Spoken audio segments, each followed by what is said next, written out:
Hello everyone, आप लोग का फिर से स्वागत है। अगर आज की बात की जाए तो आज की क्लास में बहुत कुछ बढ़िया जानने वाले हैं। आज की क्लास में बहुत कुछ इम्पोर्टेंट पढ़ते हैं। देखिए, कुछ ऐसी चीज़ें हैं जिनको पेपर में सारे लोग पढ़ कर जाते हैं और अगर वो पेपर में पूछा जाता है तो लोग आसानी से कर लेते हैं। लेकिन कुछ ऐसी चीज़ें भी हैं जो पेपर में तो बीच बीच में पूछी जाती हैं लेकिन लोग उसे कम पढ़ते हैं या वो छोड़ देते हैं उसे। तो आज की क्लास में कुछ ऐसा ही सीखने वाले हैं जो आपके लिए इम्पोर्टेंट है, पेपर में आता है लेकिन लोग उसे कम पढ़ते हैं। तो क्या है समझिएगा। तो हम लोग पढ़ रहे हैं नंबर सिस्टम चैप्टर, ठीक है। और नंबर सिस्टम में ये मेरी 14वीं क्लास है। तो आज की क्लास में हम लोग ठीक उसी के आगे बढ़ने वाले हैं और आज की क्लास में एक बढ़िया सा इम्पोर्टेंट सा टॉपिक पढ़ेंगे, ठीक है। वो टॉपिक क्या है समझिएगा। एक क्वेश्चन आपके एग्जाम में पूछा जाता है, ध्यान से समझिएगा, सब कुछ बढ़िया समझाएंगे। पहले बेसिक सीखना है, उसके बाद इसे डायरेक्ट पेपर में कैसे करेंगे वो सीखना है। एक क्वेश्चन आपके एग्जाम में आता है 1 से 100 तक, 1 से 100 तक संख्या लिखने पर एक का प्रयोग कितनी बार किया जाएगा, ठीक है। कितनी बार किया जाएगा, ठीक है। एक कितनी बार आएगा ये पूछा है। पहले तो एक काम करते हैं, पहले तो ये समझते हैं कि वो ये क्या पूछना चाह रहा है, क्योंकि कभी कभी हमने देखा है कि आपको निकालना तो आता है लेकिन आप उसके बारे में बेसिक नहीं जानते कि वो क्या कह रहा है। या कहीं कहीं पे ऐसा भी होता है कि आप निकालना तो मतलब वो क्वेश्चन आसानी से हो सकता था लेकिन आपको समझ में ही नहीं आया कि क्या पूछ रहा है तो आप निकाल नहीं पाए।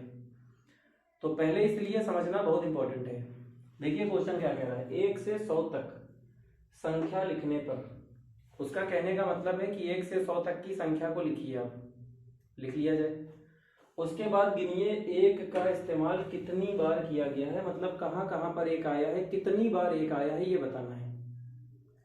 तो क्लास जब 1 से लेकर 100 तक की संख्या को आप लिखेंगे, एक एग्जांपल देते हैं, एक क्वेश्चन बढ़िया से सीख लेते हैं, उसके बाद डायरेक्ट बता देंगे।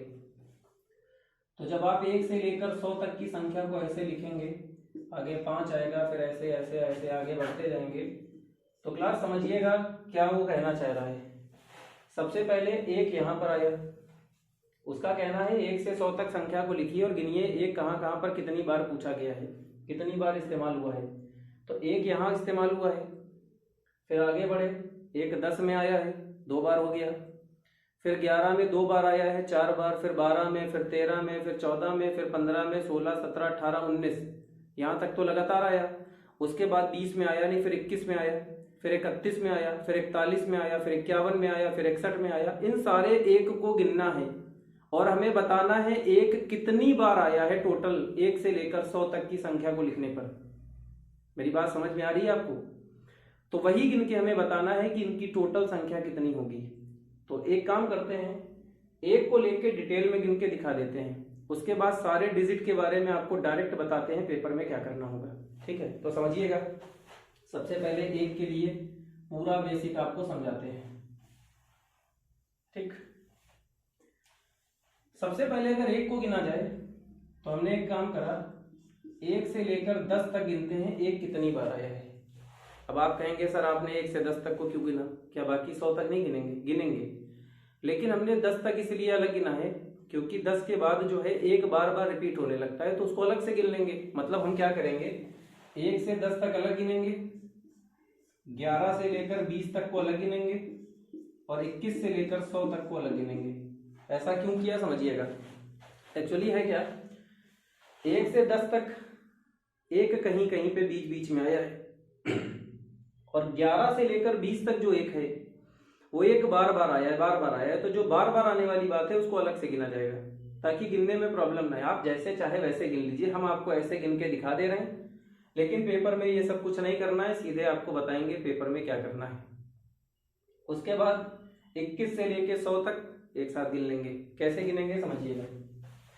जब 1 से लेकर 10 तक गिना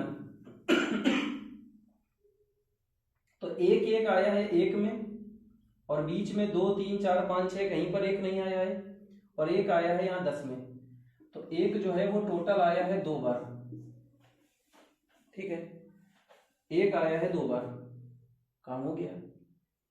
उसके बाद जब 11 से 20 तक की बात की जाए तो 11 से 20 तक गिनते हैं कहाँ कहाँ आया है। देखिए हम गिन के दिखाते हैं, इधर देखिएगा ध्यान से। 11 में 2 बार आया है, 11 में 2 बार आया है। ठीक है, इसको रख देते हैं।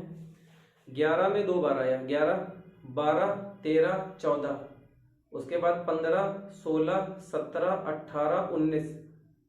ठीक है, तो अगर 20 तक की बात की जाए तो टोटल 5 और 5 10 बार यहाँ आया है। तो ये हमने लिख दिया अलग से 10 बार। ठीक है, अब 21 से 100 तक अलग से गिनते हैं। ठीक, इसको समझिएगा। 1 21 में आया है, उसके बाद 22 23 24 कहीं पर तो 1 नहीं आया, 1 21 में आया, फिर 1 31 में आया, 1 41 में आया, 1 51 में आया, फिर 1 61 में आया, फिर 1 71 में 71 में आया, फिर 81 में आया 81 में, फिर 91 में 91 में आया, और फिर 100 में आया।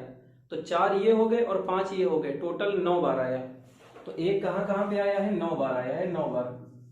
तो अगर मैं इन सबको जोड़ दूं तो 2 और 10 12 और 9 21, 21 टाइम्स 1 आया है। ठीक है, तो अगर आज के बाद पेपर में आपसे ये पूछा जाए कि 1 से लेकर 100 तक 1 कितनी बार आया है, तो आप डायरेक्ट बता सकते हैं कि 1 21 टाइम्स आएगा, मतलब 21 बार पेपर में आएगा। तो 21 ऑप्शन देख के आप टिक कर देंगे। और एक बात आपको बताए, ये आपके पेपर में 100 तक ही, पेपर में जब भी हमें दिखा है 100 तक दिखा है तो आप इसे आसानी से गिन लेंगे। मान लीजिए 100 के ऊपर भी होगा तो आप उसे गिन सकते हैं, कोई प्रॉब्लम नहीं है। जैसे हमने आपको भी बताया है वैसे ही आपको गिनना है। अब अगर मान लीजिए थोड़ी देर के लिए यहाँ पेपर में 2 की बात करता, तो हम आपको थोड़ा सा हिंट दे रहे हैं कि 2 के लिए क्या करना है, क्योंकि गिन के नहीं दिखाएंगे, ये काम आपको खुद करना है। अब आपको डायरेक्ट बताएंगे हम। अगर मान लीजिए यहाँ पे 2 की बात करता तो 2 रिपीट कहाँ से होता है, 2 रिपीट होता है 20 के बाद, क्योंकि 20 के बाद 21 22 23 24 सब में 2 बार बार आता है। तो एक काम करो, सबसे पहले 1 से 20 तक निकाल लो, 2 कितनी बार आया है। 20 से 30 तक बार बार रिपीट हो रहा है तो 21 से 20 अलग निकाल लो, और उसके बाद 31 से लेके 100 तक अलग निकाल लो, और बाकी सबको जोड़कर चेक कर लो 2 कितनी बार आया है, तो पता चल जाएगा सीधे आंसर क्या होगा। यही बात अगर आपसे यहाँ पे 3 की बात करता, 3 कितनी बार आया है, तो 3 रिपीट कहाँ से होता है, 3 रिपीट होता है 31 से 32 से 33 से 34 से, मतलब 30 से 40 के बीच में। तो सबसे पहले 1 से 30 तक अलग निकालते, 30 से 40 तक रिपीट वाला अलग निकालते, और 41 से लेकर 100 तक अलग से निकालते। ठीक है, तो ये मेरा ढंग है जोड़ने का। बाकी आप इसे जैसे चाहे वैसे कर लीजिए। टोटल हमें बताना है कितनी बार आएगा, तो टोटल आपको निकालना है। लेकिन एक बात आपको बताए, ये तो सिर्फ आपको सिखाने की बात थी कि हमें ऐसे पेपर में काउंट करना है कि कितनी बार 1 आया है, कितनी बार 2 आया है, कितनी बार 3 आया है। लेकिन अब आते हैं पेपर में क्या करना है। तो पेपर में क्लास ऐसे मत करना, पेपर में करने का दूसरा तरीका देखते हैं। बात को समझिएगा। मान लीजिए ये आपके एग्जाम में आ जाए, ठीक है, सब समझ में आ जाएगा, बस थोड़ा सा वेट करिए, एक एक बात आपको सिखा देंगे हम। यहाँ से आज के बाद कोई भी क्वेश्चन आपके पेपर में नहीं छूटेगा। ठीक है, क्या है समझते हैं। जैसे मान लीजिए आपके पेपर में, देखिए सबसे इंपॉर्टेंट तो 1 है, ठीक, लेकिन 1 के अलावा किसी भी डिजिट की बात कर सकता है। तो अब एक काम करिए आप, अगर आपसे पेपर में कभी भी 0 की बात करें, ठीक है, तो 0 जो है वो हमेशा 11 बार आता है, 1 से 100 तक। ठीक है, आप गिनना चाहे गिन लें, 10 20 30 40 50 60 70 80 90 और 100 में 2 बार, तो 11 6 ये और 5 ये 11 हो गया। 1 जो है वो 21 बार आता है, अभी हमने आपको जोड़कर दिखाया है। ठीक है, तो 0 जो है वो 11 बार आता है और 1 जो है वो 21 बार आता है। ठीक है, ये दोनों क्लियर हो गए। पेपर में 0 को लेके कम आता है, या ये कह सकते हैं नहीं आता है, लेकिन 1 के अलावा बाकी चीजें सब आती हैं 0 को छोड़कर। 0 11 बार आएगा, 1 21 बार आएगा। अब इन दोनों को छोड़कर 2 3 4 5 6 7 8 9 इनमें से किसी भी डिजिट की बात की जाए तो सारी डिजिट में किसी की भी बात की जाए सारे डिजिट 20-20 बार होते हैं। ठीक है, अगर आप चाहें तो इसको गिन के निकाल सकते हैं, गिनना हमने सिखा दिया है। लेकिन एक बात आपको बताए, पेपर में कुछ चीजें हमें आती हैं लेकिन उसके बाद भी हमें याद हो तो ज्यादा बढ़िया है, क्योंकि अगर आप एक एक गिनेंगे तो थोड़ा सा टाइम लगेगा और इसमें बहुत कुछ याद करने वाला नहीं है कि आपको याद करने में प्रॉब्लम हो। बात समझ रहे हैं? तो अब आज के बाद याद रखिएगा, अगर आपके एग्जाम में पूछा जाए 1 से 100 तक 0 कितनी बार आता है तो सीधे आपका आंसर होगा 11 बार। ठीक है, गिन के हमने दिखा दिया। 1 अगर आपसे पूछे कितनी बार आता है तो सीधे आपका आंसर होगा 21 बार, 21 टाइम्स होगा। और ये पेपर में 1 को लेके बहुत आता है। उसके बाद जितने भी डिजिट बचे हैं, जितने भी अंक बचे हैं, 2 3 4 5 6 7 8 9 इनमें से किसी भी अंक की बात की जाए तो 2 पूछे तो 2 भी 20 बार, 3 पूछे तो 3 भी 20 बार, 4 पूछे तो 4 भी 20 बार, 5 पूछे तो 5 20 बार, 8 पूछे तो 8 20 बार, कुछ भी पूछे सारे नंबर सारे डिजिट 20 बार आते हैं। तो अब अगर आप इनको गिनना चाहें तो आप गिन के देख लें। अभी हमने आपको हिंट दे दी है कि कैसे गिनना है, लेकिन मेरे अकॉर्डिंग अगर आप इसे याद रखेंगे तो सबसे बढ़िया है और याद करना ही है आपको। ठीक है, बात समझ में आ गई?